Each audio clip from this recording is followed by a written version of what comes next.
Buenos días, tercer domingo del tiempo ordinario y leemos el Evangelio de Lucas. En aquel tiempo Jesús volvió a Galilea con la fuerza del Espíritu y su fama se extendió por toda la comarca. Enseñaba en las sinagogas y todos lo alababan. Fue a Nazaret donde se había criado.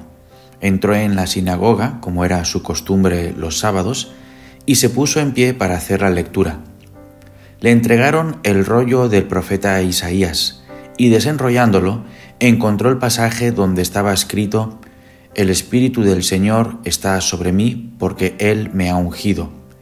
Me ha enviado a evangelizar a los pobres, a proclamar a los cautivos la libertad y a los ciegos la vista, a poner en libertad a los oprimidos, a proclamar el año de gracia del Señor».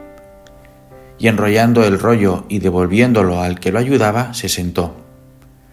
Toda la sinagoga tenía los ojos clavados en él, y él comenzó a decirles: «Hoy se ha cumplido esta escritura que acabáis de oír».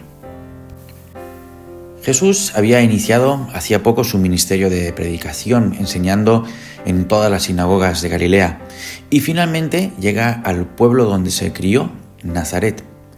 Nazaret era un pueblo sin importancia en el mundo judío. No se menciona ni una sola vez en todo el Antiguo Testamento. Era una aldea pequeña con muy pocos habitantes, miembros probablemente de un mismo clan. El hecho de que arqueológicamente solo se haya encontrado una sinagoga antigua en Nazaret y que ésta sea muy pequeña, muestra lo insignificante que era el pueblo. Ahora bien, antes de entrar en lo que sucede en este pasaje que acabamos de leer, permíteme una breve digresión histórica acerca de las sinagogas judías como cultura general. Las sinagogas surgieron en el mundo judío en el siglo VI a.C., cuando Nabucodonosor arrasa Jerusalén, destruye el templo de Jerusalén y deporta toda la población a Babilonia.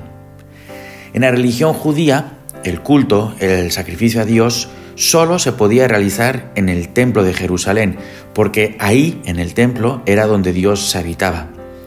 Dado que debido a Nabucodonosor se habían quedado sin templo y sin tierra, los judíos exiliados sintieron la necesidad de preservar su identidad como nación. ¿Cómo? Pues reuniéndose en casas particulares en Babilonia para leer a los profetas judíos. En un inicio, las sinagogas no eran templos, sino casas particulares donde los judíos, lejos de su tierra, se reunían para no perder su identidad como pueblo. Con el paso del tiempo, se fueron construyendo edificios exclusivamente dedicados a leer a los profetas y para hablar sobre la religión judía. Y cuando regresan a la tierra prometida en el 535 a.C., además de iniciar la reconstrucción del templo de Jerusalén, lo que será llamado luego el Segundo Templo, para rehabilitar el culto religioso, comenzaron también a construir sinagogas por todo el país, todas ellas orientadas hacia la ciudad santa de Jerusalén.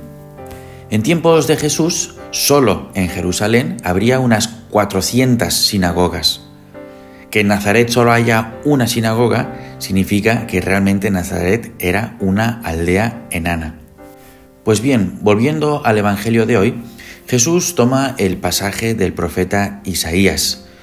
No era una lectura casual, sino que era el pasaje explícito en el que el profeta Isaías anuncia los signos de la llegada del ungido, del Mesías. Y al sentarse, Jesús dice: «Hoy se ha cumplido esta escritura». En otras palabras, yo soy el Mesías anunciado que vosotros esperáis. Esa profecía de Isaías, un pasaje de la Biblia durante mucho tiempo intrascendente para los judíos, de repente se hacía realidad ante la mirada ojiplática de los nazarenos. Esta frase de Jesús de «hoy se ha cumplido esta escritura» termina con el silencio de Dios que había durado más de 400 años para los judíos. Efectivamente, para los judíos, el último profeta conocido había sido Malaquías. Malaquías es el autor del último libro del Antiguo Testamento, que tiene su mismo nombre. Allí, el profeta hace referencia a la venida del Mesías, precedida por Elías. Pero después de eso, Silencio absoluto de Dios durante 400 años, hasta que Jesús dice, hoy se ha cumplido esta escritura. Además dice, yo cumplo esa profecía mesiánica. Jesús no es simplemente un mensajero que se hace portador de una noticia que viene de otro. Él es en persona el mensajero y el mensaje, el maestro y la enseñanza. Él no dice, os voy a enseñar el camino, sino yo soy el camino. No dice, os voy a hablar acerca de la verdad, sino que dice, yo soy la verdad. No dice, os voy a decir cómo llegar a la vida, sino que dice, yo soy la vida.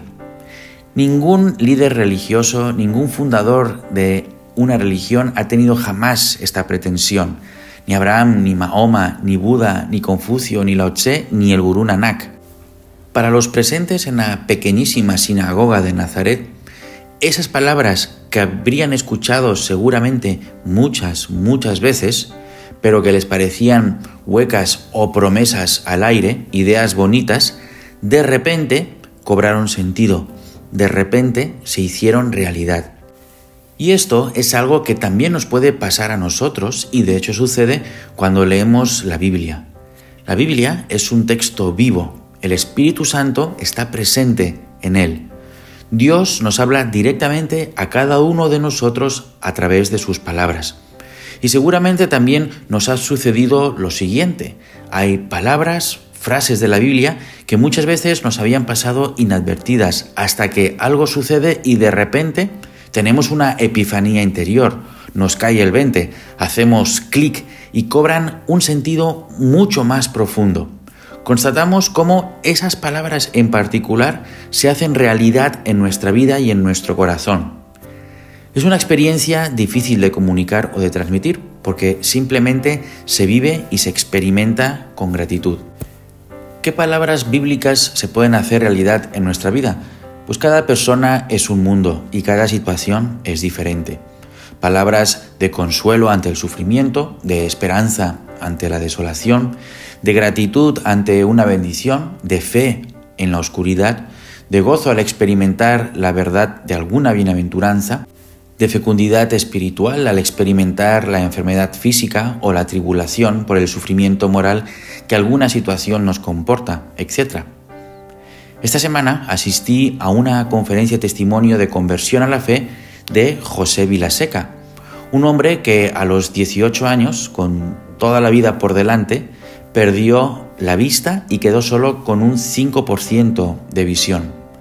A sus 18 años, sin ser una persona especialmente religiosa, pensó que su vida se acababa. ¿Qué iba a poder estudiar si no podía leer? ¿Quién le iba a contratar en un trabajo si no podía ver? ¿Qué mujer iba a ser capaz de amar a un ciego? Y sin embargo, años más tarde, hoy José, que tendrá unos 55 o 60 años, es abogado, gastrónomo, casado y con 5 hijos. Al final de su relato dijo algo que se me quedó grabado y que justamente muestra cómo una frase puntual de la Biblia puede transformar vidas. José nos comentó que desde que descubrió la fe, años después de haber perdido la vista, la frase del Evangelio que siempre le había acompañado era la que pronunció Jesús cuando le trajeron para curar a un ciego de nacimiento y le preguntaron, ¿quién pecó, él o sus padres?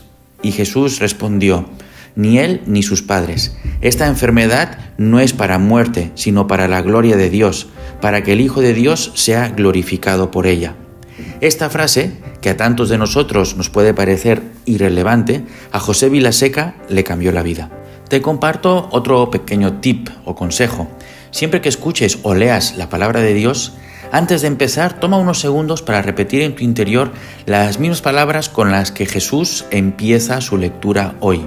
El Espíritu del Señor está sobre mí.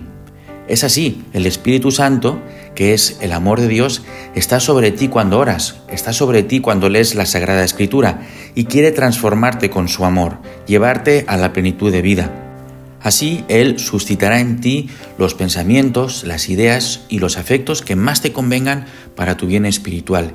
Y seguramente encontrarás una o más frases, tarde o temprano, que iluminen tu particular situación existencial. Que Dios te bendiga.